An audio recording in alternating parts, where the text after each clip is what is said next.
East Coast Defender sources Land Rover D90s and 110s worldwide, rebuilds them in meticulous detail to your reasonable specifications, and will install anything from an LS3 V8 to a 2.8-liter Cummins under the flat hood.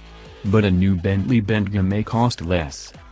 Raised in the Midlands, the heart of British car country, brothers Tom and Elliot Humble grew up with Land Rovers made nearby.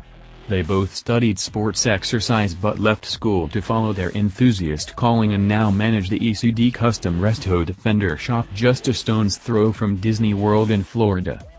Their approach is somewhat analogous to what Singer does with the Porsche 911.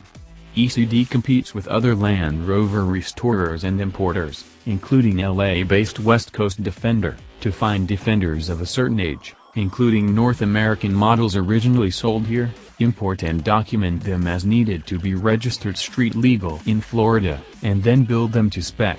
Having one built to meet standards in a specific state outside Florida isn't a problem, though due diligence on your part about regulations like those concerning lighting is a good idea. We poked and prodded a pair of them, one an original North American 90 that didn't require too much rehab effort and the other a wide-body 110. Both were equipped with a GM LS3 small block swap, air conditioning, and modern conveniences like USB ports, navigation, and LED lighting. The engine installation is sanitary, and while the Corvette cover looks out of place, there's nothing really remarkable about a pushrod GM V8 under a Land Rover hood. Replacing a 3.9-liter V8 with a 6.2, backed by a 4L80E, a GM E-Rod combo, on the 90 and a 6-speed auto on the 110, moves the LT230 transfer case back about 3 inches. That means the gear light for the B&M bash shifter in the 90 shows and when in reverse and the 110s is next to your waist.